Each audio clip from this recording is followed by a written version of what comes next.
Hello friends, வணக்கம். Welcome to Sargunas சமையல். இன்றைக்கி நம்ம சேனலில் ரொம்ப ஈஸியாக குக்கரில் தாங்க கீரை குழம்பு செய்ய போகிறோம். இது சுவையும் மனமும் பார்த்திங்கன்னா அவ்வளோ அருமையாக இருக்குங்க. இது பிகினர்ஸ் கூட ரொம்ப ஈஸியாக செய்தெல்லாம் அவ்வளோ சூப்பராக இருக்கும். இது எப்படி செய்யுதுன்னு பார்க்கலாம். அதுக்கு முன்னாடி நம்ம சேனலை இப்போ தான் முதல் முறையாக பார்க்குறீங்கன்னா சப்ஸ்கிரைப் பண்ணிக்கோங்க. அப்படியே பக்கத்தில் இருக்க பெல் பட்டனையும் அழுத்தி வச்சுக்கோங்க. இப்போ வாங்க கீரை குழம்பு எப்படி செய்யுதுன்னு பார்க்கலாம். இன்றைக்கி நான் அரைக்கீரையில் தான் கீரை குழம்பு செய்ய போகிறேன்.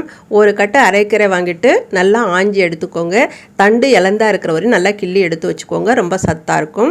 இந்த மாதிரி ஆஞ்சி எடுத்துகிட்டு ஒரு 2-3 முறை நல்லா தண்ணியில் அலசிட்டு கடைசியாக உப்பு இல்லைன்னா மஞ்சத்தூள் போட்டு நல்லா அலசி எடுத்து வச்சுக்கோங்க. அடுத்ததாக பார்த்திங்கன்னா அடுப்பை பற்ற வச்சுட்டு ஒரு குக்கரை வச்சுக்கோங்க. அதில் ஒரு 150 கிராம் துவரம்பருப்பு நல்லா கழுவி இருத்துட்டு அதுக்கப்புறமா குக்கரில் சேர்த்துக்கோங்க. இது கூடவே 2 மீடியம் சைஸ் பெரிய வெங்காயத்தை கட் பண்ணிவிட்டு சேர்த்துக்கோங்க. அடுத்ததாக ஒரு 3 மீடியம் சைஸ் தக்காளியை இந்த மாதிரி கட் பண்ணிவிட்டு சேர்த்துக்கோங்க. இது கூடவே ஒரு 5-6 பல் பூண்டையும் உரிச்சிட்டு சேர்த்துக்கோங்க. அடுத்ததாக பார்த்தீங்கன்னா இந்த சொம்பில் நான் 1.5 சொம்பு தண்ணி ஊற்றுறேன். 4 பேர் 2 வேளை சாப்பிட்ற அளவுக்கு நான் அந்த கீரை குழம்பு வைக்க போகிறேன். நீங்கள் ஆட்கள் குறைவாக இருந்தீங்கன்னா இல்லைன்னா கீரை குழம்பு அப்படியே கட்டியவே வச்சு சாப்பிட்ணுன்னு நினச்சிங்கன்னா 1 சொம்பு தண்ணி மட்டும் ஊற்றிக்கோங்க.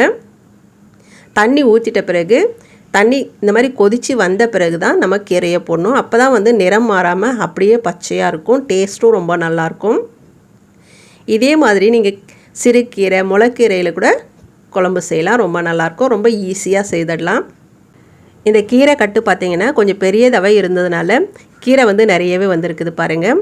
கீரை கொஞ்சம் நிறைய சேர்த்து செய்யும்போது குழம்பு ரொம்ப சூப்பராக இருக்கும். இப்போ இந்த மாதிரி சேர்த்துட்ட பிறகு ஒரு 5 பச்சை மிளகாய் நான் சேர்த்துக்கிறேன். இது கூடவே ஒரு 3 காய்ந்த மிளகாயும் சேர்த்துக்கிறேன். உங்களுக்கு காய்ந்த மிளகாய் சேர்க்க பிடிக்கலைன்னா பச்சை மிளகாய் கூட சேர்த்துக்கலாம்.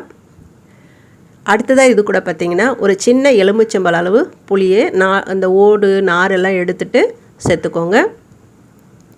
இதெல்லாம் சேர்த்துட்ட பிறகு இந்த கீரை இந்த தண்ணி இது மாதிரி கொதித்து வரும்போது தான் நீங்கள் குக்கருக்கு மூடி போடணும்.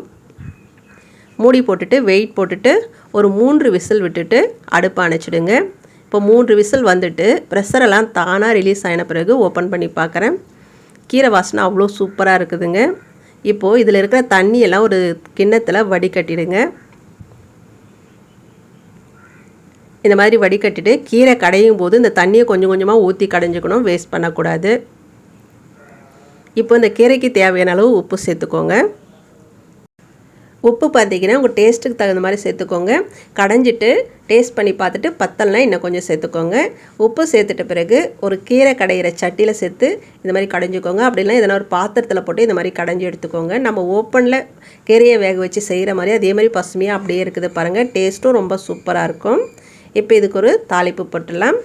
அடுப்பை பற்ற வச்சுட்டு ஒரு தாளிப்பு கரண்டி வச்சுட்டு எண்ணெய் கடுகு சிறகு உளுந்து போட்டு தாளிச்சிட்டு 2 சின்ன வெங்காயத்தையும் தட்டி போட்டு இந்த மாதிரி தாளித்து எடுத்து வச்சுருக்கேன். அது கூட ஒரு கொத்து கருவேப்பிலையும் சேர்த்துட்டு இந்த மாதிரி பொரிஞ்ச பிறகு நம்ம கீரை குழம்புல சேர்த்துக்கலாம்.